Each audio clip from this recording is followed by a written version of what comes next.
Welcome, welcome. This is the Simply King podcast. And it's your boy Rodney Perry King himself.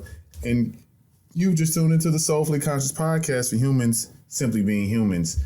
And today is a special one yet again. I have hell of a guest that I'm so glad to have because I know she is definitely probably going to be one of the biggest resources that so many people who are going to watch and listen to this are. And I'm just finding out. Because I was going to already ask the question of like what the VP stands for. So I'm glad you're not one of them people who keep it on lock. You know what I'm saying? Because it's hell of a name. That's all I'm saying. I like the name. It's hell of a name, though. It's like giving like homage to the previous generation, but very much still new. And it's a lot of going on. It's really like, look, this baby going places. She going to represent everybody. So get out of my own way. I have here with me social media strategist, entrepreneur, dope ass mom, creative, and so many other hyphens. Just so many other hyphenations. I have here with me VP Wright. How you doing, girl? How you doing? Hey, King. How are you? I'm doing good. Victoria Pearl. Pearl. No, you brought the legal name out. That's hell of a name, girl. Now first, I just want to know about that first. Like, what did that come from? Why did your parents name you Victoria Pearl? Why did my mother? Because my father did not have a choice in that one. I was the eldest, and he had more influence on my brother's name, but not mine. So I see. So I was initially actually supposed to be named Nicole. I found that out later in life. I was supposed to be Nicole because I was supposed to be a twin, and the twin ended up passing. That's how they found out that they were pregnant with me. Oh my God. Right? That's wild. Yeah. That's the first part of the miracle. The second part of the miracle, I was born 2 months early, and I weighed 2.3 pounds. Oh my God. So I was in like NICU for 3 months after being born until I was at an acceptable weight to go home with my parents. And then the third part is that my name, Victoria-Pearl, I'm named after my aunt, Vicky, and my grandmother, Pearl. And my mother wanted names that could go, like you said, go forward in life. Us being multiracial, multicultural kids, we're Black facing humans, right? So it was one of those things where like if we're on the phone and we have that name on our resume and we're doing things in life, she wanted regal names. So I'm Victoria Pearl and my brother is Alexander Charles. And so you quite literally have Victoria and Alexander. That's fly. I like that. Vicky is such a auntie name too. You know what I'm saying? Yeah, I don't go by that name. I don't go by that name. You can call me V. You can call me VP. My family used to call me Tori growing up. I don't go by that name anymore either. I'm either V or VP. I love that. I always think it's intriguing because I feel like my name is very much, I feel like my name is the same rule that everybody else that I've met named Rodney have the exact same story. They were named after their father, and that's it, beginning and end. I've only met seniors who are the senior because their son has their same name, or I've met juniors. I've never met people who are just like, no, my name Rodney. My mom just named me that. It's never that. It's an old ass name. The name was popular in the 60s and things. So you ain't gonna meet too many young ass Rodneys. Like if now anybody listening to this, if you named your baby Rodney, let me know. Cause that'll warm my heart. If it ain't nobody in your family, you ain't got no uncle's name right, no granddaddies, no shit like that, and you just like the name, let me know. Keeping it alive, you know what I'm saying? Because it's just a thing. It's a thing. But no, nevertheless, let's keep talking about you. I would love to know, are you originally from Texas or were you born somewhere else? So I was born in 3rd Ward, Houston, Texas. Come on, 3rd Ward. Yes, the Trey we represented. Me, Beyonce, and all the other folks who claim 3rd Ward, right? But 3rd Ward, Houston, Texas. My dad is a graduate of Texas Southern University. My mom was a graduate of University of North Texas. Ironically, they both lived in New York and worked on a project together before they met, like about a year. But they both were from Texas. Yeah, they both from Texas, living in New York. Didn't meet in New York. They met here in Houston. Wild. I was born here in Houston. 3.5, 4 years later, moved to Washington State where my brother was born, and was raised in the wheat fields of Washington State. It's odd because like I was in a household, we speak English and Spanish in my household. We're moving from Houston to basically like a farm town that's like a little blue dot in a sea of red, if that makes sense. It makes sense. Because it's a college town. It makes sense. 10,000 people live there when the students are in town, if that. And I was the only Black kid in my class for a very long time. So like a lot of assimilation happened in the process, as well as like just a lot of cultural removal and trying to figure out who I was as a person, which I took a very long time. And that's why I sound the way that I sound. That's why I can code switch the way that I code switch. Okay. It's a very useful tool. I hear. I think that's dope. And I think it's interesting to speak to code switching from a standpoint of, as a tool, because I think so many people have made that particular topic into something that can be divisive amongst Black people. Like you sound a particular way and it kind of like questions your Blackness and all these other things. But in reality, it's just different gradients of the thing. We all, I think we all kind of naturally, not even intentionally sometimes, kind of present ourselves in a particular way so we can, appear and show up in a particular way. Because the last thing we really want in certain corporate and work spaces is for people to continuously acknowledge that we are the Black people in the room. Right. Which is, it is what it is, but I understand the reasoning behind it. And I'm terrible at it, to be honest with you. I've always been, and I didn't notice it until my friends used to like call me in the middle of, in the middle of the day or during my lunch break, and I would be telling them that I'm, eating with one of my coworkers or whatever, and just talking how I talk to them. And they would be like, Rodney, like, you really don't ever like turn it off. Like, are you like this in meetings and things? I was like, I mean, when I think about it, I think I am, because it's definitely been moments where they like, hold on, you say what now? Or they need me to repeat something, or they need me to say it in a different way. So I'm like, I must not be speaking in a particular way, but I think it's worked out for the most part for me, because I don't have to have that feeling like, damn, how long have I been acting? How long have I been having to switch these things up to appear a particular way? And I think, if anything, it speaks to my overall story, how corporate America really never gelled well with my personality anyway. But, that's my old chestnut. More about you. So in terms of like, the creative things that you do, you've done, and how it kind of assists you now. I would love to know kind of, what made you get to this particular point now where you are essentially not only helping and kind of helping other creatives and things like that. Is that something that you've always done? It's always been a part of your process? Like you made things and created things on your own, but always was into collaboration? Tell me more about what was this knack of being able to kind of assist creatives in certain ways? Because I don't think that's a skill that every creative has. No, it's not. It's not. So like, I've been working with people in the creative industry my entire life. I like saying that it started when I was 12. I got DJ training from a really well-known DJ down here, DJ Superstar, who Come on, DJ Superstar. Church. DJ Superstar, yeah. I love her to death. She's amazing. So she DJs now for Magic 102.1 down here in Houston, and does a whole bunch of massive work.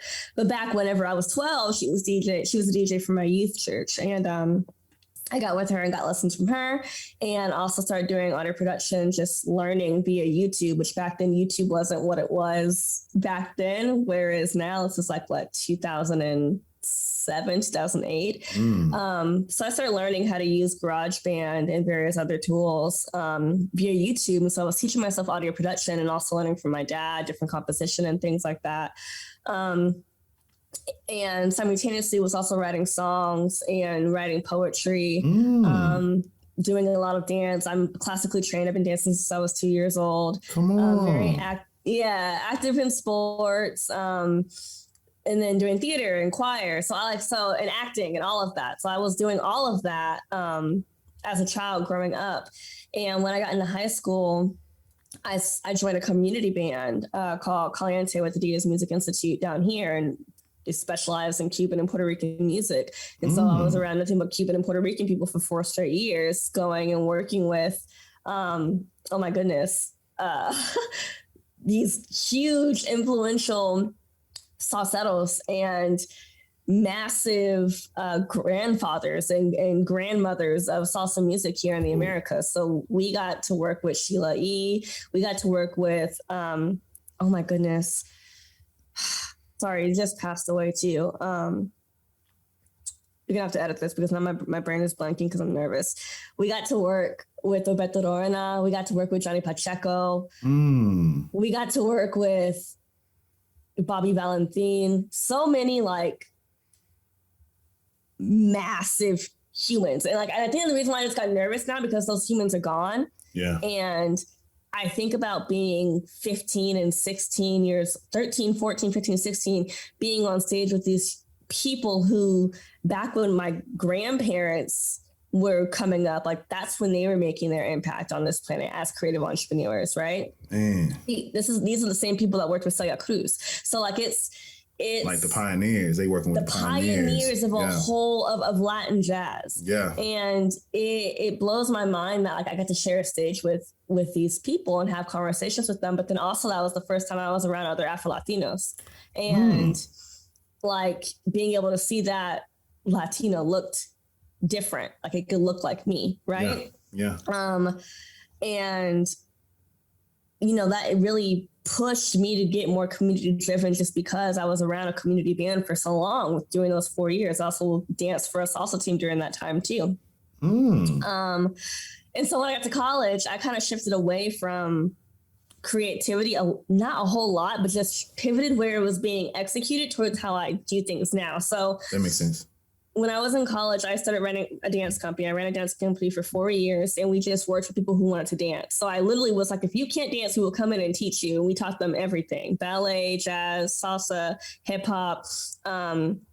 Tap was brought in at one point, modern, contemporary, etc. We did everything. We collaborated with a whole other dance team on campus as well and did combined shows where basically we're rebuilding the dance department that my mom once led on this campus that got defunded. Oh my God. That we were gone away from the campus. So I went back. What a full circle moment. Yes. Went back with the intention of I'm going to rebuild this department, basically, right? And we started the process of that happening, and the university recreation program ended up taking on that portion when I left more and more, which is cool, up until the pandemic hit. But students, we ran that, and it was cool to go in and choreograph and learn the logistics and do all the graphic design and help create the logo and then get the shirts shipped off. And I started learning the logistical aspects of how to run a business by running my dance company, right? Yeah.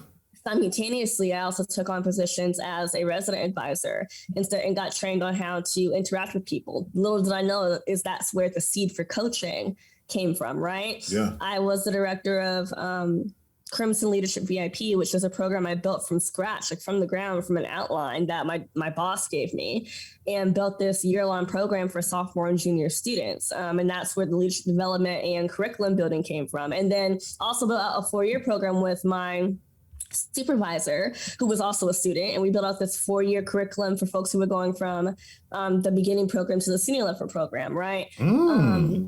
I also was the director of diversity and inclusion as a student for the Associated Students of Washington State University, which is our student government. And so I did that for a year and also did the student life program for a year prior to that. I did a lot of work during this time in student affairs. I hope you was getting big checks, because golly, you was for a 20-year-old, right? Right. Like you got a lot of responsibility. Yeah, a lot of responsibility, but like was developing programs and going through the curriculum development and fundraising $24,000 for a multicultural conference and all these things. And I was seeing in real time how you could intersect diversity, equity, inclusion, and anti-racism with creative works like graphic design and audio editing and combinations with collaboration and community, right? Bringing in student groups and helping them get lineups to perform, hiring guests, hiring hosts, building concerts out, all of these things for 4 straight years. Mm-hmm. And when I graduated, no one would hire me because I was pregnant with my son. I was 7 months pregnant. Oh my God. And I graduated with a 3.6 GPA. I graduated with honors with this massive resume and all this involvement and all these awards and all these accolades. And no one would hire me because I was pregnant.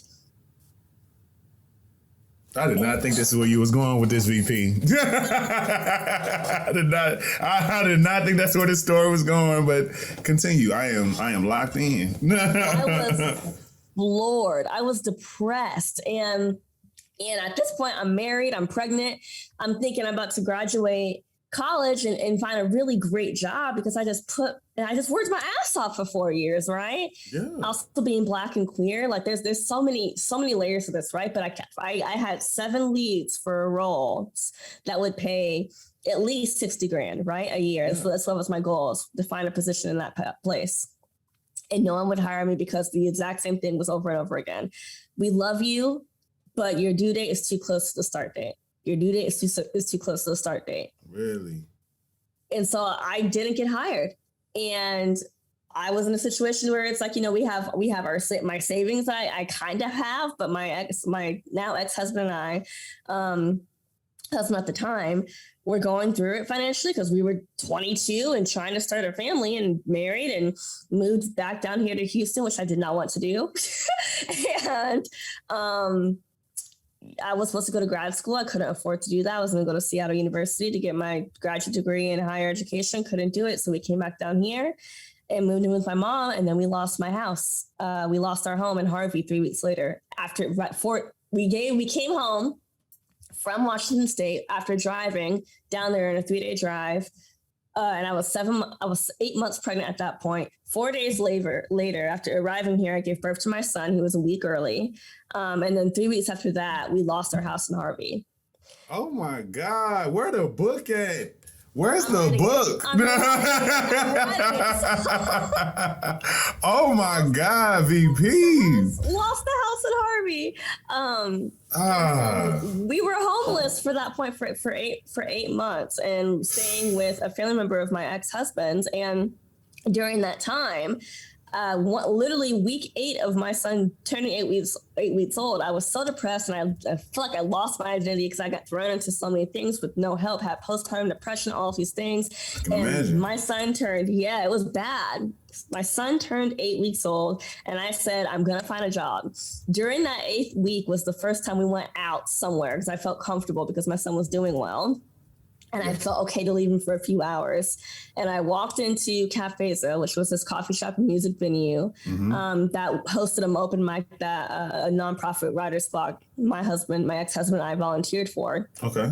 And we went to the open mic. We walk in, go to the open mic. The vibe is great. It's a Black-owned coffee shop and music venue. There's Black art on the wall. Yes. Coffee is amazing. The vibe is dope. It reminds me of like a Spanish coffee shop, right? I meet the owner, and he literally at that moment says, if anyone does audio engineering, come over here and we can do an interview on spot. And I'm a whole audio engineer, right?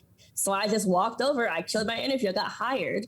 And that job, that working with a small business, that contract job, led to me managing that space for 3 years. And my boss was the one that suggested that I should be the one that starts the business that helps do creative mentorship because of my experience. He was the one that encouraged me to do it.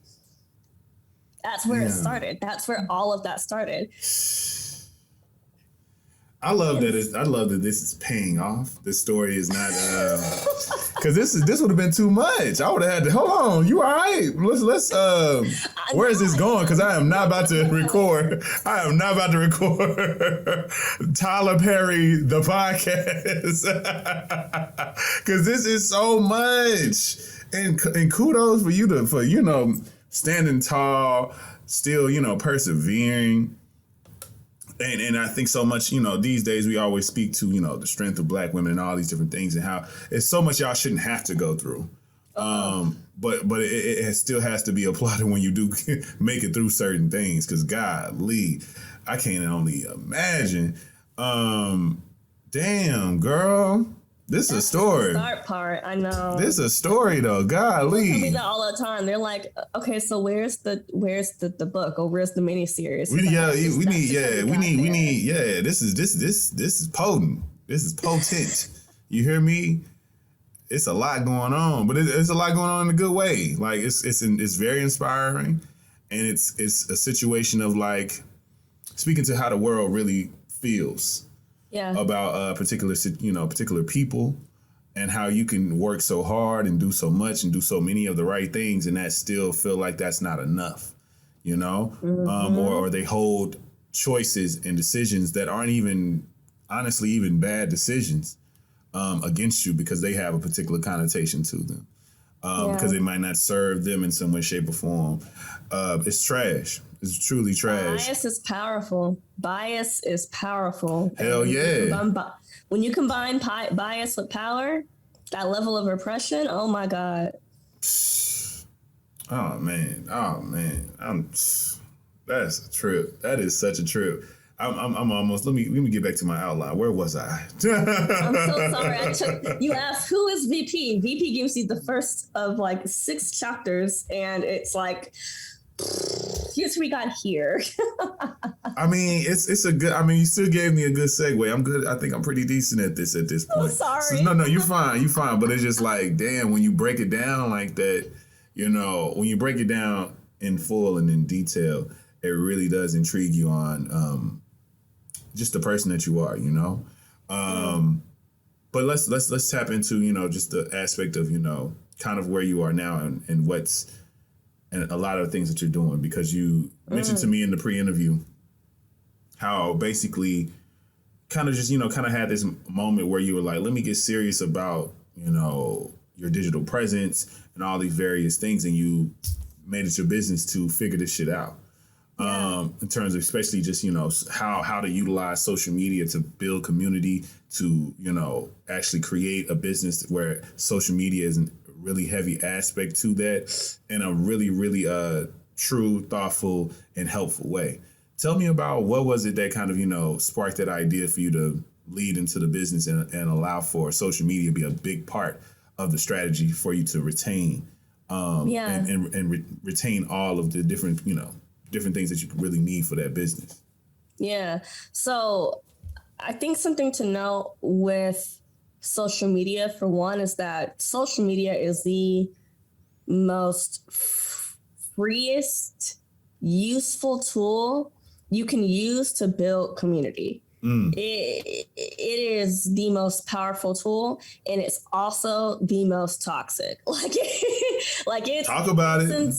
It's insane how you can use this tool to make so much money or free up so much time or share so many resources or teach so many people, and simultaneously feel so dragged and bogged down and burdened by social media. And the more I have gotten into my business and really looked at all of the layers that have been involved in my social media strategy and presence, the more I think about, okay, what are ways I can really just use these tools for specific purposes versus putting all of my eggs in one basket. Yeah. Because when I started off, I was really focused on building a presence on Instagram. Yeah. Very, very focused on that. And that was because for me, I felt like my target audience was there. I already had a really great audience there. Whenever I was first starting this building process, I was still really leaning heavy into the poetry piece of things. So for example, if you go on my Instagram right now, you'll see the current rebrand that's happening, which is literally completely different from everything else I've ever done. Yeah. But if you swipe up, you'll see my previous branding and everything I've done for the last 2 years. And if you go further, you'll see all of my poetry I did for 2 years prior to that. And then if you go further, you'll see my very first post when I was in college, just trying to figure this shit out like everybody else, because Instagram wasn't really Instagram like that at that point, right? Yeah. It was 2013. So I put everything there because it's a journey. But at the point that I started and I was really building community, I was still a poet. So I wasn't doing anything but sharing my words for free for 2 years straight. Share my words. I like that. That's all I did. I just shared my words. And for a while, it was my words and a picture of me, which I figured out added a lot of pressure. So I just started sharing words. And that started hitting people in a way I didn't think actually could hit them. And I was getting DMs and messages from people like with the specific poem being them saying, I needed this today. And getting messages on Facebook saying, I've been reading your poetry for months and like, I look forward to your posts. Like, I didn't think I could have an impact on someone like that. And it was hundreds of people up to the point when I actually launched my business, it was 1,500 people who were following me. So I didn't start my business from scratch. And I want to make sure that's very clear. I started my business with people who were already watching me for 2 years. And when you think about it, like, for example, an auditorium, if you walk into an auditorium of 1,500 people, that's scary as shit. Yeah. Like, that's scary. So, like, I treated my people as I was growing my following like I was walking into that. And I just showed up for them. At that point, it was every day. I was writing every single day for 2 years. And when I got pregnant with my daughter, I got so depressed because it was an unplanned pregnancy. There was one business I started before this that I was just getting off the ground, and the pregnancy threw everything off. And so I couldn't focus, and I was depressed and I was sad. And one of my best friends, who's a musician, and an artist and so many other things. Her name is Shay Davis. Please go look her up. She's incredible. Shout out to Shay. Hey, Shay. Hey, Shay. SHADAVIS. That's her handle too. Gotcha. She called me and she said, bitch, if you don't get your ass up off the ground, we are going to have a problem. And if Shay's calling you in that way, and you're like, that means you're really not on it. That's my best friend. She doesn't talk to me like that. At that point, she didn't talk to me like that. It's like, oh. Yeah, so I'm messing up. Right.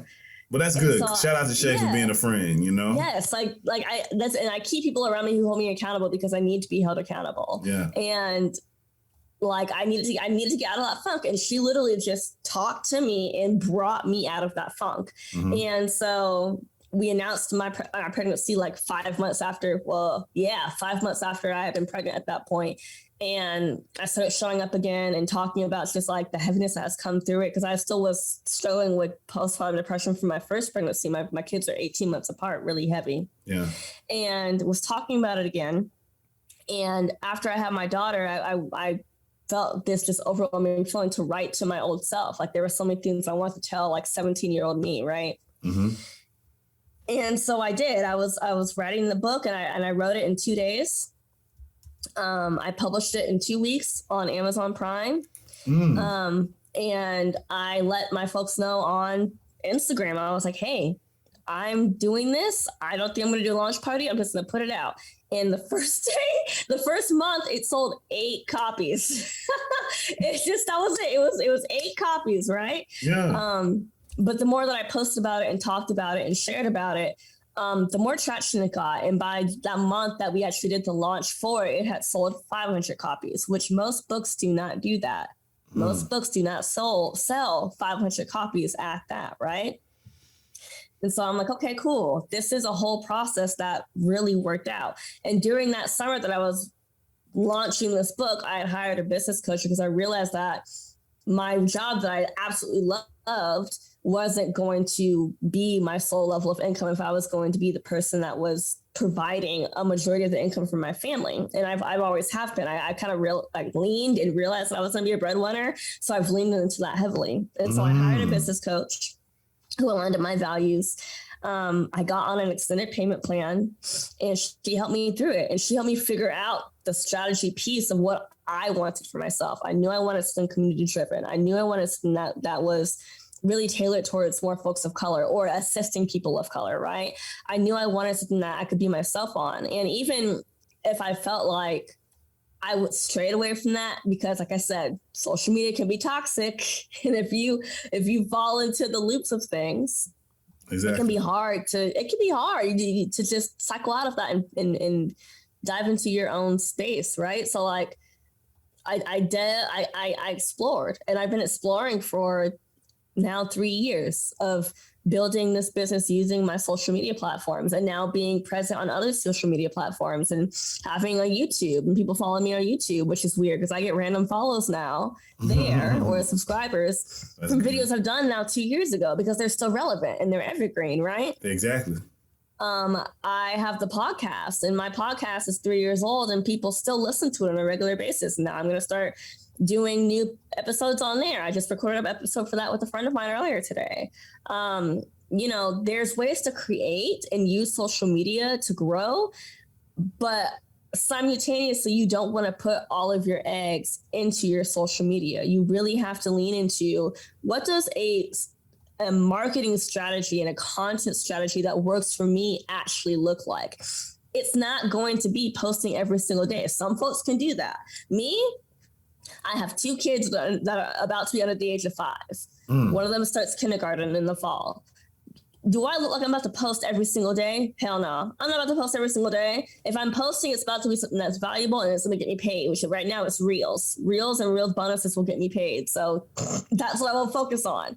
If I'm about to be on my platform every day, like a platform like Instagram, it'll be in my stories, and people love my stories. They like how I'm able to story tell and incorporate all of the things that I'm about myself in my stories. I'm very personal there. I'm not posting every single day though.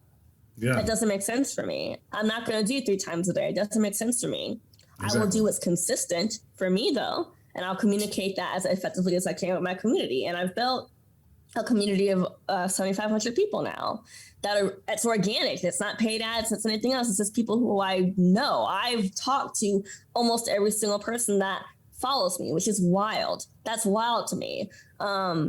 So I think, it takes time, and it takes figuring out what you actually want. If you want a following of 50,000 people, what are you going to do to make sure you can have your account seen by 500,000 to get to that 50?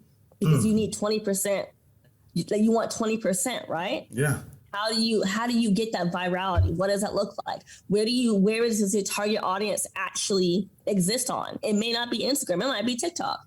I had a friend who was trying to blow up on Instagram for 2 years. And it didn't take till year 3 for her to realize that her humans were on TikTok the whole time. And she went over there and blew up, and now her business is doing so well because of that, right? Yeah, that might be something I need to tell myself. You know what I'm saying? Because Instagram has been hell of a thing, and I've been having so many conversations with different people, and being able to connect with people like yourself validates my presence and what I've been doing for so long, because it's like, okay, because if you go and you look at the people I've had on my podcast, it's a lot of great, amazing fucking people. Yeah. And people who have established followings, who have garnered great attention on social media, off of social media, have gotten deals, have partnered with different companies, have done some real cool shit. And it's funny because I meet people and they're trying to figure out why certain things aren't connecting. They was like, how are you not like... because you're able to meet these people, connect with these people. These people seem to like you and be fond of the content you make. I'm like, look, I don't know. I wish I understood it all the way sometimes. But I've had a tumultuous time on Instagram specifically. Yeah. Because it feels like it just feels like the algorithm really isn't for people who are giving a particular type of content. I think my content is definitely black. It's definitely, I think I only thing that makes me somewhat of a niche is because I am like a cis het black man trying to do these things. I can imagine how different it would be if I was, if I showed up in a different way, possibly being able to find similar or like-minded community within those spaces and places. Because the fact of the matter is the fact that I'm talking about what I'm talking about and having progressive conversation, I still have these particular privileges. So I think that those things sometimes may not always translate. But that's a real good note though. Like maybe that's not it. Maybe that's not where I need to be. and maybe I need to focus in on another particular thing. But I do believe that that's the rules that you kind of get with social media. It's like, you know that there's a certain amount of number of people here. You see what people are being able to do and all these various things. So you don't want to cut that out of your overall strategy. But you said something to me, even in our pre-interview, that made me really like open my mind up to, because I feel like I've grown out of my sense of frustration around social media. I feel like I could really create from a space that feels like me. I don't really trip off if I don't post a certain day or whatever. I just do me. Yeah. End of the day, I got to do me. So with that being said, I think for me, you said something to me about like finding non-algorithmic. She was like, if algorithms really aren't your thing, maybe find something non-algorithmic. I was like, damn, I ain't never think of that. Like I never thought to do that, because in my mind, I'm like, I have content, I post content, because to me, it should be a game of effort more than it is this kind of, playing this puzzle piece with your own content in the community of people who possibly may be on this particular platform. Because to me, it doesn't make sense. It's like there's so many casual people on Instagram and all these various apps who are just casually spectating and liking and commenting on the things they like and comment on. They don't care less. They can care less about having a bunch of followers and all those different things. And those are the people who are the podcast listeners, who are going to buy certain merch, who are going to contribute to certain things. So it shouldn't be weird for them on the app. But when you want to start stepping out from being a casual user into some type of either creator, business owner, whatever it is on this particular app, it shouldn't be this like loop, like all these loops and hoops to jump through to do it. Because the fact of the matter is, the average person is not posting that much. It's not doing that much. If at all. Or if at all. So it's like, as soon as you pump it up, as soon as you change that account, in my mind, why doesn't the algorithm favor you? It's because it's like, oh, you're giving people a reason to be on this thing. You're promoting something that actually makes the average person, the majority of the people on these apps, be on these fucking apps. But instead, it's like, nah, you posted at 12. You should have been posting at 8 o'clock. We ain't gonna show nobody this shit. You know what I'm saying? We're gonna show them 2 people who we know and we're gonna let it go. You know what I'm saying? Yeah. But this random reel that you did that has nothing to do with the other 5 reels you've done before that were so highly produced, that's the one we're gonna give the most looks to. I'm like, it is what it is. I can't be so attached to it, because I've literally done things where I pulled out my camera, got my lights going, got a backdrop going, got all these things happening. I'm doing transcriptions and captions and da-da-da and this and that. And that one will get like a little bit of a look. Then let me do a quick 15-second voiceover and just me breathing on camera, like on some meditative shit. And that'd be the one that go crazy. Blows up. It's because you're fine. You're fine. Thank you, but I mean, I'm fine in the intellectual shit too. I'm literally speaking into the camera with my face, with my words. Visual people, it's so funny because like it's wild. Intersectionality is insane, and there's one of my first clients, her name is Jessica Domingo. She has a beautiful voice, and she's also fine. And so, like, there's like, I used to tell all the time, it's like, you gotta use how fine you are sometimes too, because if you want people to stream your music, like, use what you got sometimes, and and that's why I tell people, it's like sometimes stuff blows up because of something else. Like, humans are visual creatures. And of course, there's going to be things that stimulate our mind, and that's going to attract the people who you want to keep around. If you're worried about like boosting the virality, sometimes it is going to be like you breathing on camera and you meditating. And it's like, it's because you're fine. And that's the sad part about like just the vanity metrics of social platforms, right? Mm-hmm. And like what we talked about in the pre-interview when it comes to using systems that don't depend on an algorithm, or even leaning into the portions of the platforms that do lean more into subscriptions. Like, for example, Instagram rolled out the ability to now offer subscription services as creators. If you have your creator profile on, this can turn your content into things that are monetizable. So like for me, for example, because my reels have done well in the past, I get access to bonuses every single month that right now are like around $1,200. So like I've been challenging myself as like, okay, like I have a goal to hit $1,200 as a bonus per month. And I can see that as a guaranteed stream if I hit a certain amount of views, right? Granted, those views are 1.2 million if I have to hit that to get that 1,200. Damn. But the goal is that if you're hitting that viewpoint, that means you're also increasing your follower count, or you're increasing your engagement, you're meeting new people, your account's getting reach, right? They're trying to promote you to create more so you can get paid to create in that specific area, which is Reels, which is an encouraging to learn a new tool because they're trying to compete with TikTok, because TikTok at the moment is not paying everybody who has the ability to do so, right? Exactly. Not in that way. Yeah. YouTube, same thing. They pay even more for their shorts if you're able to get your shorts to go viral on YouTube. Pick the platform that you really want to drive your content on to be consistent with, because if you can get that to be monetized, you can get paid sooner. Your podcast, for example, if you go on, if you are doing your podcast through Anchor, which is, I'm having to really consider my partnership with that because of Spotify's recent actions. But but with Anchor, I'm glad I never switched. Yeah, with Anchor pays their podcasters $15 per 1,000 listens if you're using an Anchor ad off the jump, right? That's the easiest way to monetize your podcast right now, which most folks still don't know to this day. So I mean, like, if you're starting out and you're wanting to figure out where can I put my most time, figure out where you're going to be the most consistent and start there. Because I don't have 10,000 followers yet, but I was still able to monetize my Instagram because I'm consistent, right? There's a difference.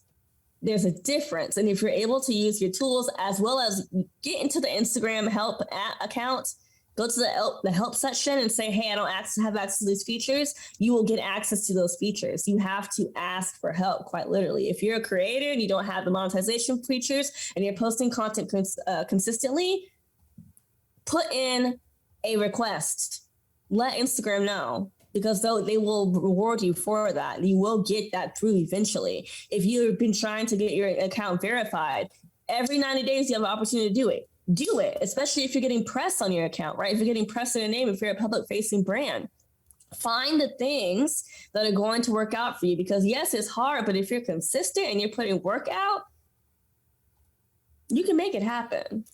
Is there any minimum requirements for the Instagram creator fund? So for Instagram creators in specific, you can turn your creator feature on right when you start the profile account. Damn. So definitely. People got to look. I feel like I checked that once I learned about that particular feature and it was nowhere to be found. So I had to take that on to myself too.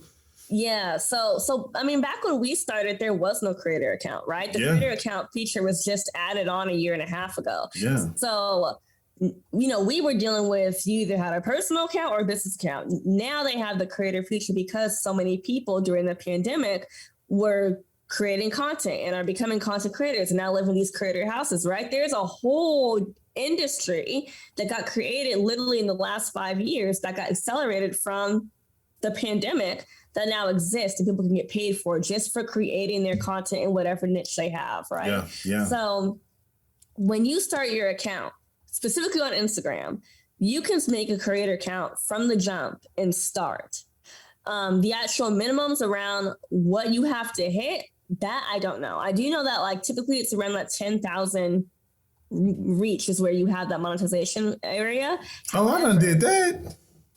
Exactly. I done did 10,000 reach plenty of times. Exactly. So the followers piece wise, for me, I got access to monetization at 7,000, but I also was like on Instagram's ass. I was in the help, right? And saying like, hey, I need access to these features. Hey, I heard about bonuses and things like that. I want access to that, right? Yeah. You have to be in that area. And now they do have an easy way for you to get access to that help feature if you go into your professional dashboard, which if you click onto your profile, you can click on that. and get access to everything creator in that dashboard when it comes to what you need to be able to grow your creator account. There was one more point when it came to monetization, but so now you can do subscriptions. That feature is available. They put out bonuses for Reels now. Whenever you hit that 10,000 follower area, that's when you'll have monetization consistently. IGTV is also, you can get ads through that. I have that turned on. So you can get ads through that once you get the monetization feature on. So it isn't necessarily the minimums. It's more about who are you reaching? Exactly. And how quickly are you reaching them and how consistently are you doing that? Because the algorithm will recognize that first prior to you even getting to the followers piece. The followers are going to come, especially if you're putting out content consistently. Damn. See, this is why we needed you. This is why we need to have this conversation. You know what I'm saying? Because you're giving out some game now, girl. You're getting out some game.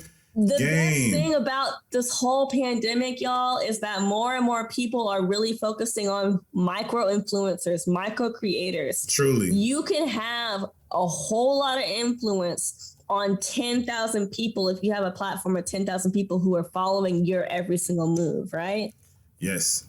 It's ridiculous. So focus on creating who you have. Appreciate who you have. Yeah, and same thing to new podcasters as well. I tell new podcasters who want to, get advice about starting a podcast and, gaining particular just listenership and subscribers. Focus in on 150 people. Yeah. Focus in on a smaller number. And that way you can actually have a focus group. You can have people that you can fine tune your approach in solidifying people as advocates for your brand and for your podcast. That's what anybody would like. You don't want just people who just listen every now and again. You want them to also want to buy shit from you, want to go and do the things that you suggest for them to do, go and do the call to actions that you tell them to do, but then also to continuously share with other people that they should come and do the same thing that you're already doing.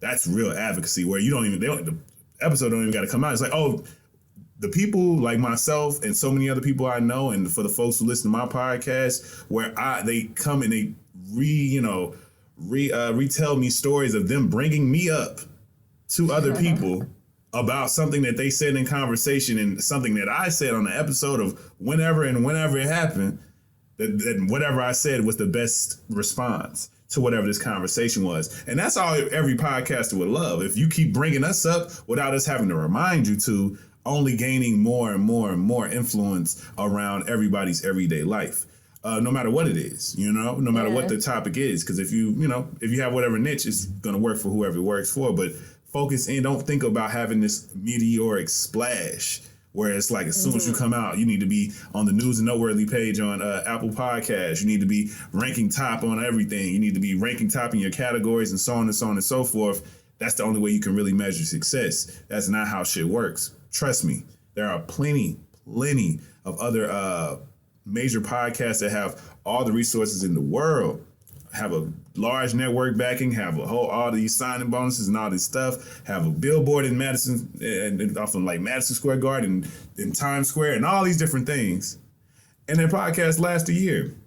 And it's because of their actual energy to it, like how they've been able to galvanize people and actually stay consistent with it. Because podcasting is still something you got to do. It's still work. It's not just cutesy thing that you can just make a lot of money from. You got to actually work at it. And it takes time to sit there and plan conversations and do all these particular things. And even if you are in a niche that you feel like you can talk about ad nauseum, it's still something that you got to break down and make interesting. Because to me, I feel like I'm in the space where it makes the most sense. Because I feel like if I was a niche person, I wouldn't run out of ideas. I think where I put myself being a more of a variety type of podcast gives me way more of a challenge. Because if I was just talking about television and film or something, some other thing that's just cultural, I could talk about that shit all day and I would never run out of ideas. Shows and things, I could talk about a million different things, but I understand for the people who may not think that way, So yeah, it is what it is, but nevertheless, we got to get into it. Absolutely. And consistency is key. Period. What do you, because you gave us so much. You gave me so much. I'm so sorry. I feel like you gave me so much. People are going to leave with all of the papers. Right. What would you say is the one thing that you realized that made you have a better, what's the thing that you kind of consistently tell yourself? Because I assume that social media can burn you out and all these various things. What do you do to stay grounded in staying and creating and contributing to social media and your other strategies to promote your business? So I think for me, something that I've really appreciated about the way that I have approached my social media, especially in the last year, is that I lean heavy into storytelling. So whether I'm talking about my own business or not, I've realized that because my business is associated to my personal brand, it depends on me talking about what I'm doing and talking about how I'm showing up, or when I don't want to show up at all, and when I want to take a break, and communicating that as well, right? And that's just for the personal brand piece. And for me, because I am such a storyteller, what has helped me not like burn completely out, and I have burned out like once or twice in this process, like completely. And that was honestly tied to depression, which I didn't know until I am now on antidepressants. And I'm like, holy crud, I was depressed. And I was not happy. Is making sure that one, I'm choosing what is best for me and my kids and my family. Come on first, now. Right? So like, what boundaries can I put in place that serve me and serve us so that way we can thrive, right? Yeah. That's been a big thing I've learned this year. 2, how am I reclaiming my time? Not just from social media. Come on, Maxine. Everybody. Tell them about it, Maxine. I love Maxine Waters. Like, how am I reclaiming my time? Yeah. How am I reclaiming my time, and where am I using it? So, for example, like, content can literally be created and inspired from everything, right? True. I didn't realize that people would love my dance content, and so I started sharing my dance content, and then all of a sudden it was like, holy shit, you can dance? It's like, yes, I can dance. And I can very well. Thank you. Yes. Thank you. But I'm able to now communicate what I'm feeling via words and then show it through dance. And that started hitting people in a completely different way. And the storytelling piece that comes from that is a way that I can now incorporate into film projects, which I landed in this past October. I was in a short film, which is super cool, right? Because of the way that I storytell, right? It can lead into opportunities like this. It can lead into whatever it may be, right? But I wouldn't have known that unless I actually shared that, I take dance classes on Mondays and other days of the week, right? You can be taking walks in the park. You can take time for yourself and just like pull out your camera. Our phones are, where is mine? See, look at this. Our phones are so powerful. We carry around the most powerful tool in our pockets every single day, and most of the time we just end up in the back of our pockets. You could be recording a voice note and pull that into a podcast, right? Save your voicemails from people, or use it in a music recording. Write the poems that we write in our notes, like save those things, screenshot text messages. There are so many things that you can take to pull and create content from, and it's our everyday life. And people want to see real so bad right now because they have no idea what it looks like. And for me, what grounds me is that it doesn't matter whether I think I'm the most boring person on the planet. There's somebody out there who appreciates me. And that's been a hard thing to like really sit with, because I felt unappreciated for so long in my marriage and in my family in so many ways, right? I felt so unappreciated, but like realizing that like, hey, there's one person who appreciates me. There's one person who appreciates the work that I do. There's one person I left the impact on today. That like grounds me. I don't have to change the world. I changed one person. That's dope. I know you already took you Tyler Perry. Now you getting into like a even deeper, like motivational, like Tony Robbins ass area of things. Don't compare me to Tony. No, don't do that. You're getting deep. You're getting deep is what I'm saying. very deep. And I need to hear things like this myself because that's what keeps it going. Like so many people talk about consistency, and that is the exact thing that makes you motivated to keep doing what you do. You know, it's like knowing for a fact, getting that validation from just one person, knowing that they are depending on this and being inspired by you. They're creating from the things that you create from. That shit really moves you because it's like, damn, like nobody could like this. I could put out shit every damn week and nobody care to listen, nobody care to share, nobody care to talk about it or never to start conversation or any of those things. And but the fact that it does, I gotta be thankful. You know, I gotta be really, really, truly thankful for that. And I get it. I get that shit. I get that shit wholeheartedly because I know it always comes to me like every once in a while, like every once in a while where I'm like really in a funk, really like, man, nobody don't care about this shit the way I feel like they should. Because I think that's the crazy thing that comes into your head when you know that you've improved. You feel the improvement in yourself. You feel the improvement in your strategy, in your business, and whatever it is that you're doing, but you feel like something's just not clicking out in the world. Feel like you're outputting so much, but feel like you're not getting enough in return. And then somebody lets you know, like, hey, I'm so glad I met you. I needed you for this or whatever. And in all honesty, that's a hell of a validating thing. So kudos to you for at least inspiring one. You know what I'm saying? At bare minimum, because everything else is just overflow after that, you know? After that, for real, look, you for real may have no idea. Like I mentioned earlier, you could full blown be doing what you're doing for years, and then you end up in a job interview somewhere or something with a massive company, and they've been watching your work for years, or someone that works for that company has been watching your work for years and referred you to a position, right? Yeah. You never know who's watching. You don't. Keep showing up. Keep showing up. Keep showing up as the beautiful, gorgeous, intelligent, loving, kind, passionate human that you are. Because if you're not showing that level of compassion, that kindness, that empathy, that intelligence, that knowledge, who's going to? Yeah. I think more than anything, it's great that you know that you are a success story in that, where you're actively assisting others in helping them get out their own way. And I think the people who are in their own way, in their own heads the most are certainly creatives. Because there's so much thinking going around. There's so much pressure into making the impossible possible, making the imaginary reality.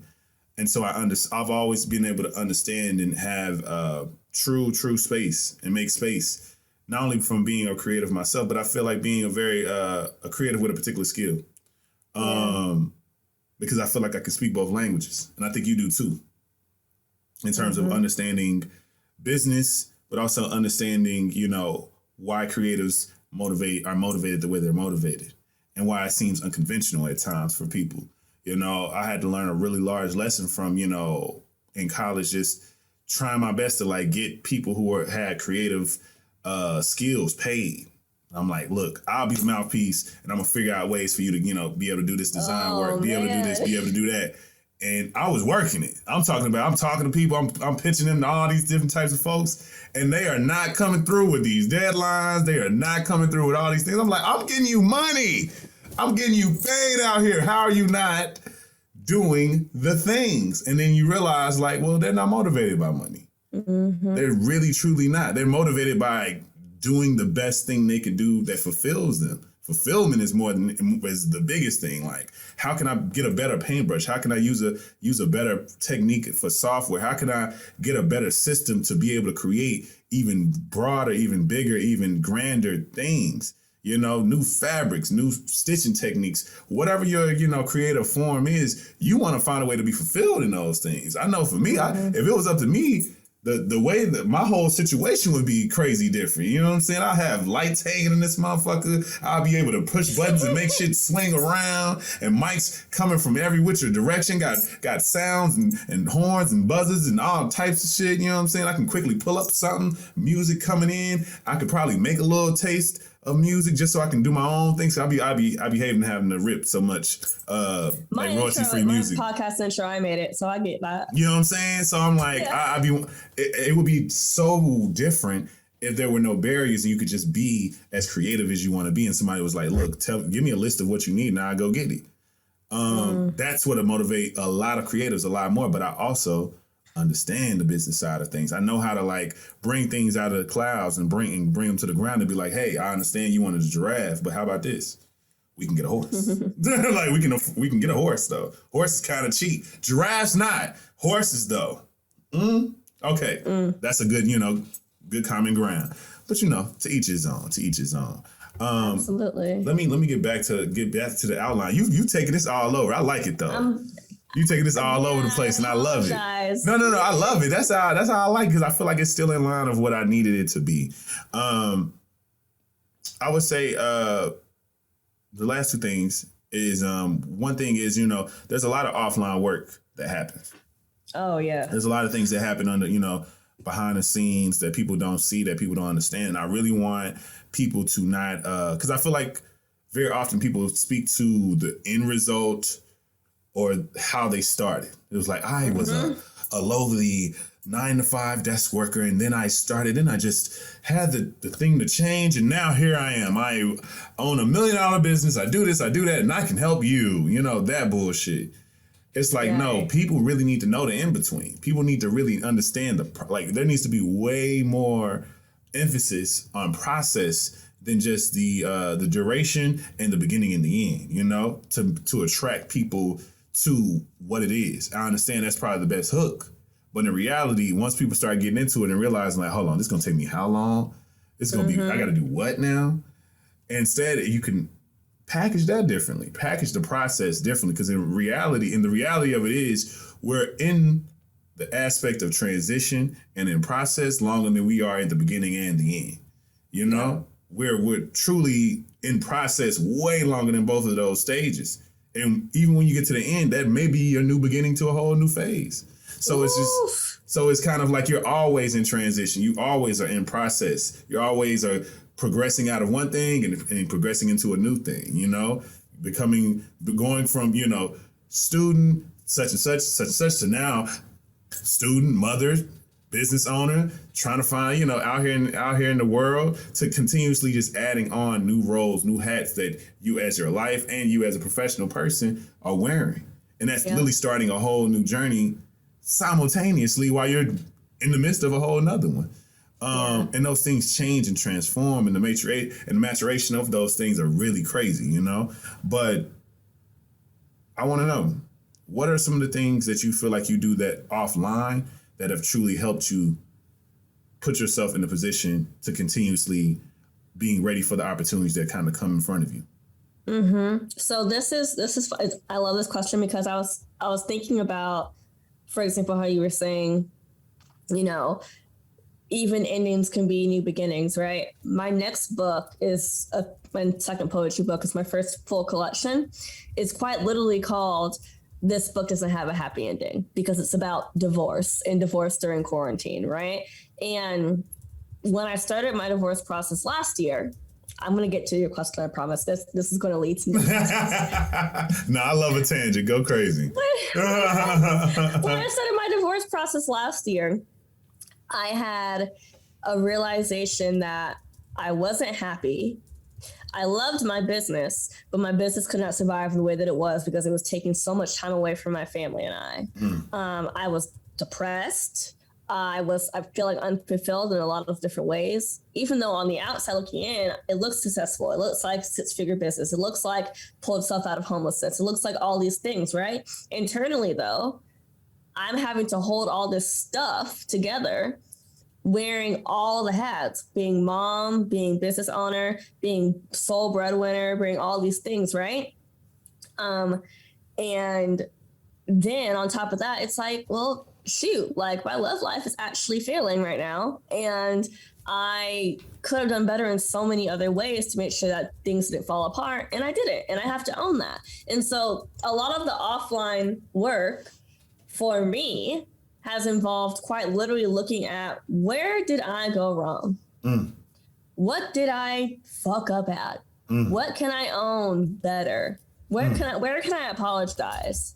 How can I tackle the things that make life really uncomfortable? Like finances, for example. People don't like talking about money. They don't like talking about finances. They don't like talking about debt, right? I got a lot of student debt, even with being successful as a business owner, right? People don't like talking about the fact that you could own a six-figure business, but then be taking home 5 figures after business expenses. Or if you have kids, and then you got to pay taxes, and then you got to pay childcare and everything else you do it, and then she'll still try to survive. They don't like talking about that. I like talking about it because it then brings into perspective that, okay, I need to budget better. I'm a single mom now. So like I have to budget every single dollar that goes every single place. And especially in business, it's made me look at my systems even harder and say, okay, what offers that are live can I no longer show up live for? What needs to start becoming evergreen and passive? What needs to be taken off the shelf and reworked and combined into a package that can be sold at a no-brainer price that can help people really efficiently, right? What can I do that's really community-driven and can be done in a workshop style versus just one-on-one? Right? What can I do when it comes to one-on-one services, and when can I offer that? And when am I offering it so it doesn't take time away from my family? Yeah. Right? How much am I charging an hour to where it actually feels like I can give the entire hour without feeling like I have to push anything else or push selling all those spots out? Right? What am I actually spending my money on every single month? Looking at your life, personal and business, and auditing the shit out of what is going on. Because if you don't know where your stuff is going, you don't know where you're going to go.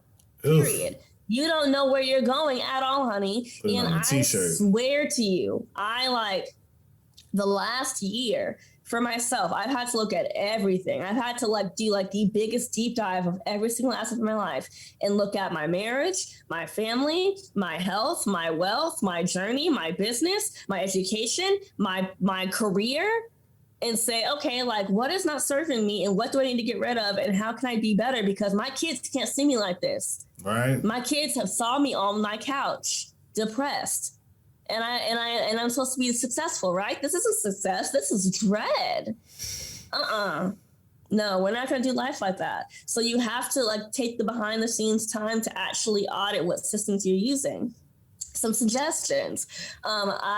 This is something I wish I would have done earlier, much earlier in my business. But like I said, a lot of my success came because I was stupid. So I really recommend having a system that, for me, and this is just my personal opinion, is all in one. So anything that can cover your marketing, anything that can cover your website, anything that can cover your processing fees, your CRM, your course holder, all of that. So I use Kajabi, and I love using Kajabi because I've been able to keep all of my courses, my programs, my coaching program. I've been getting asked for Kajabi. I've been getting asked for Kajabi. Maybe that's a sign.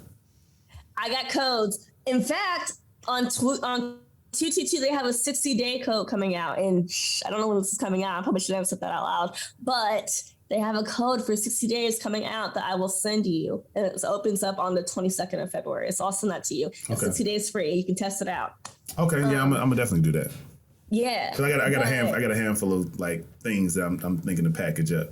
Right. So there's a couple of things that I would say do if you have certain aspects of things, right? So if you know you want to build courses, if you know you're going to have digital products, Kajabi is for you. If you're doing client work and you're trying to manage and automate workflows and client work, I would recommend HoneyBook. HoneyBook is the most inclusive CRM in the market, period. They have done a ton of work when it comes to making sure that diversity, equity, inclusion, anti-racism is actually the foundation of their business. Come on. Yes. And then on top of that, their interface is gorgeous and it's directly made for creatives. So I'm a HoneyBook educator. I use both HoneyBook and Kajabi in my business because I do both custom services when it comes to content creation and strategy and marketing and coaching and things like that and corporate work. And then I have my courses and everything that I handle that for Kajabi and all of that, right? And so I use both. if your business is not doing both, you do not need both systems. Do not spend money on both systems if your business doesn't need both systems. Yeah. Just like you shouldn't be spending money on a link tree if you're using Canva and spending Canva every single month for Canva Pro, and you can just put a Canva link in your link bio.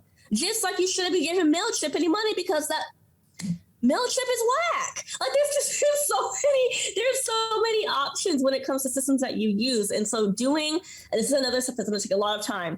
Do your due diligence and looking into the services that actually, one, pay mind to their customers, two, are aligned with your values, and three, will save you some coins, because you don't need to be spending a whole bunch of money on all these different services and all these different things because all the gurus said do that. When you need to look at how can I get the best bang for my buck and make this work for me and automate it the best way that I possibly can, while also serving my clients and my customers the best way that I can too. Right? Yeah. Audit your life, audit your systems, and then audit your offers. Look at your actual offers and say, does this make sense to serve and to do? Am I creating this for me because I want to do it, or am I creating it because my customers and my clients said they wanted it from me? What does my community want? Do your market research. Ask deeper questions. Learn about who your community actually is, all the way down to the demographics. Learn about their race, their identities, their sexuality, their gender. And then after you learn all of those things, learn about the oppression they carry, the privilege they may have, and what their experiences are. You wouldn't even know that people in Ukraine are oppressed people unless you knew what was happening in Ukraine and Russia right now, right? Word. You know? That's true. So it's like take the time to figure out what's happening in the world and what's happening to people, because even in your own community, marginalization happens. And if we're serving all our people, that means looking at all of the ways that they're oppressed too, and all the ways that we carry privilege also. That's it. That's my tangent. That's my rant. I love that. That was good. See, that's why I don't cut off rants. You know what I'm saying? I let it happen because it's always a lot of, you know what I'm saying? It's a lot of meat in there. Some meat, some gems, you know what I'm saying? Some food for thought. A lot of different things, you know? Yeah. A lot of different names for things. I appreciate that. It would have been great if I could actually wrap that up with my books ends with this, and it wraps the end because there is no such thing as a happy ending. You constantly have to do the work. That I should have said that, but I forgot. So. No. That's all good. Yeah, make notes, because that's good. That's some good shit, girl. Some good shit. But no, the last segment of my podcast is something that I like to call my Send It On portion of the episode. And behind both of our voices right now, you'll hear the soulful instrumental of Send It On by D'Angelo. I'm not sure if you can hear it through... I can. You can? Yeah. It's good, right? Yeah.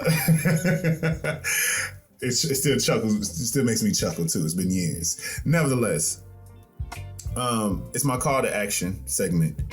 Giving the people something to do, giving them something actionable, so that they can, improve, be the solution, whatever it is. And my call to action to you, which I feel like you've kind of already given me in so many ways. In so many ways, you've already given us so many things. So I feel like I need to reframe it, change it how I want to serve it up to you, because you gave out so many gems.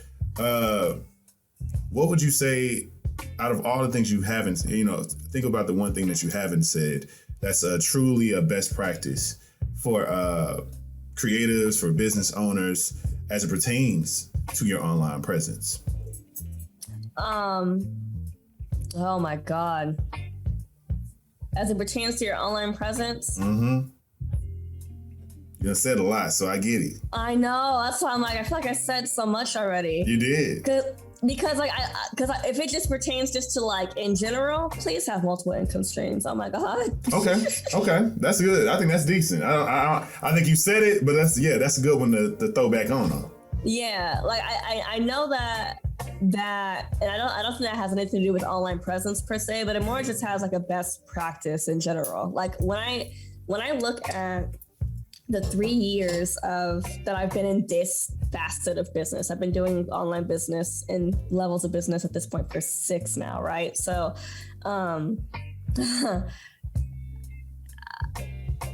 please have more than one income stream. Don't just depend on your business look at your business and then your savings. And then if you have a part-time job or a full-time job, look at that too. Look at your investments. Look at, and my business, whenever the month of August is always slow for me. So I literally have an August fund that I have money just sitting in so that whenever sales slow down, I can still pay my bills. Look at doing emergency funds in your business.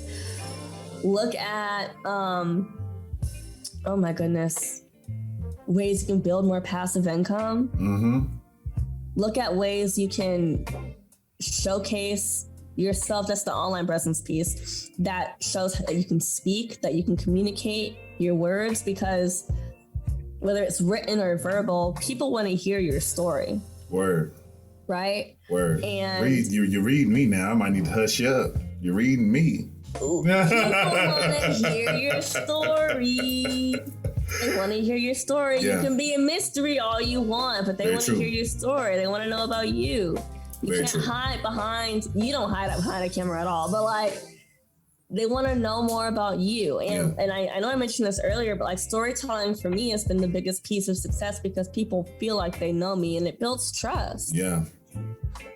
That's true. That's true. And the reason why I say I'm feeling red is because I think there are certain efforts and things that I feel like it took me a long time to start to realize to sell myself more. You know, I think I was so gung-ho and attached to my coming out into the industry of just an online digital creative, being like, once I start this podcast, motherfuckers gonna fuck with my, opinions and and the guests that I bring on, and that's what's gonna do it, But it's like, but my friends and so many people who know me well, always always gave me that as a advice. Like, yes, I know you, I like your podcast. It feels like we literally have podcasts every time we have conversation, but you need to sell you more, yes. Like you are way, like, people who might not even never heard your podcast would just be interested in you as an individual. It was like, you've influenced me to do a whole bunch of random shit, and that's something to sell up too. You're a great speaker. You can do these things. You have these particular extracurricular talents that people probably don't know shit about, that you just, no one could ever know if they never know, and I get that. And I hear my friends and I feel like I'm getting out my own way when it comes to that, just by, presenting me more and trying to, reduce the amount of mystery that I think I present at times. But nevertheless, I think we did a thing. We did a thing, VP. We did a thing, damn it. Look, King, let me read you. Okay. We did a thing. I appreciate you so much for giving me your time. Likewise. I'm glad that, shout out to Mel McCherry for linking us up. I feel like, we were already following each other, so it's probably going to happen anyway. I told Mel, I was like, Mel, you fucked up. You fucked up bringing us together. Look, it is what it is. I ain't mad at her. You know what I'm saying? I ain't mad at her. And but I really do appreciate, because I appreciate the consultation that she gave me that day, and the fact that the impression that we made on each other led her to want to just push me out and to meet other people that she really is fond of as well.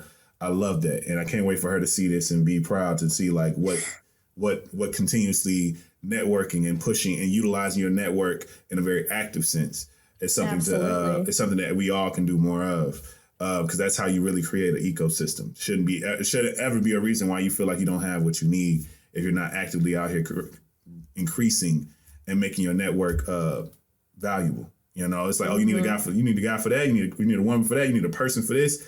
Gotcha. That's what I am. My friends call me the great connector because of that. You know what I'm saying? And I get it. I get that. And podcasting, trust me, has definitely availed me to be able to like have a lot of motherfuckers on call, which is great. It's a beautiful resource to have. But nevertheless, I want to thank you for coming on. Please let everyone know how they can, put some cookies in your cookie jar, put some money in your piggy bank. You feel me? Let the folks know how they can follow you, keep up with you, buy a course, give you money, do the things. You feel me? Not the cookies in a cookie jar. That movie. Where's that movie? God. What movie? What's his name? There's a line in the movie. Oh, I think Angela Bassett is in it. Because he's like, do you want this cookie in the cookie jar? And she was like, boy, I would break your cookie in half. That just made me think about that. Cookies in the cookie, and this was Angela Bassett? Yes! Is it called Dynamite? What is it called? Cookies in the cookie jar. Damn. I don't remember that one. This movie it's like a play on black exploitation. It came out in like 2000 whatever. We'll have to figure it out later, but it's hilarious. You talking about Black Dynamite? Black Dynamite. That was I don't think Angela Bassett was in there. Angela Bassett? I don't think Angela Bassett was in there. I don't think so. I don't think Angela Bassett was in there. I want to say that it was because that's no, that's definitely, if you're talking about the film came out in 2009 and no, not Black Dynamite. I'm talking about God, what that comedian that's in it? What's his name? Which one? I think it's a few comedians in it. Honey, you don't. Okay, the main character.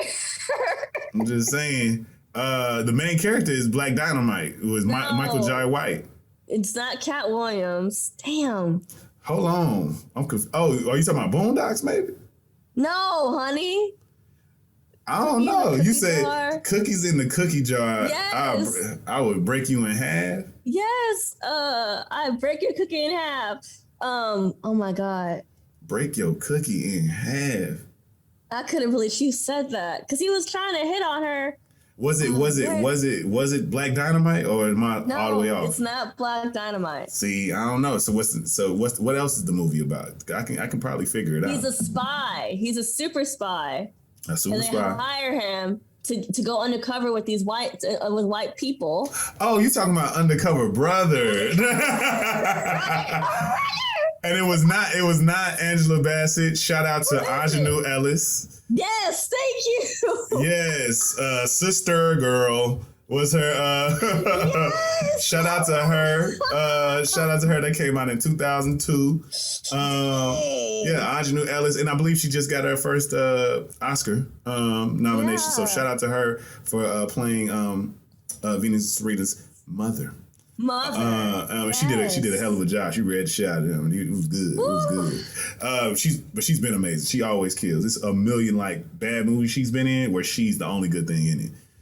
You know? And that movie is pretty bad. It's hilarious. It's pretty bad. But you talking about Undercover Brother? It's one of them. It's one of them. It's a high budget piece of mess for sure. Yeah. Because you can tell it was like y'all put a lot of money into this, you know. But we on a tangent and we can go on forever. But we can go forever. I'm so sorry. No, this is cool. It's cool. You look. This is what it's for. But no. Well, no, you still gotta tell them how to follow you. That's what we gotta. That's what we was doing. So sorry. That's what we was doing. I'm like, where was we? I'm sorry. I'm so sorry. No, you fine. It's staying in. That's good. That's character. That's character. They need to know you. They need to know the real VP. So tell them how they can follow you, VP. Adios, mío. Okay, so you can find me at VP Wright. That's THEV as in Victoria, P as in Pearl. Wright. WRIGHT, and that's all of my handles on all social media. I'm most active on Instagram, and my website as well, www.vpwright.com, and that's where I'm the most active. I do have a YouTube channel and everything, but you can find that honestly via my website or Instagram. Hey, and you can find all the links to get straight to VP right in the description of this. Something that I'm going to start doing, and I'm going to continue to say this throughout, also within the links of my YouTube page, as well as anywhere you're streaming this from. I'm going to curate any of my guests who have, especially if they have published books and things like that, creating a quick list of all of my guests who have books that are for purchase on Amazon. So go ahead and tap that link. You know what I'm saying? Go ahead and tap that link. It's steadily growing. I'm going to put some of my previous guests on there. The idea just came to me literally last week when I had a guest on who was who was literally about to publish like his third book. And I just realized like, damn, I literally am interviewing a bunch of people who have books. Feel like I'm getting read again. Must be a sign. Nevertheless, if you don't know, you should know. You can follow link coins. You know what I'm saying? If you don't know, you should know. You can follow me everywhere at the Simply King Podcast. On Facebook, Simply King Pod. On IG, you can follow me everywhere at Kings_Memoirs on all social media platforms. I'm most active on Instagram. I like that. I might have to take that one. But I had the most fun on Twitter. That's how I'm gonna say that. Nevertheless, make sure that you also follow my business page at Life is King on IG and check out all of my services in the realm of digital marketing as well as creative production at lifeisking.com. Let's get into it. Let me create with you. Make sure that you tap in, share this shit, like this shit, and comment, and make sure that you hit that subscribe button no matter where you're listening or watching this from. Appreciate it. Welcome all comments. Welcome all vibes. Appreciate y'all so much. This has been the Soulfully Conscious Podcast for humans, simply being humans. I've been Rodney Perry, also known as King. This has been Victoria Pearl Wright. And this has been Simply King. Peace.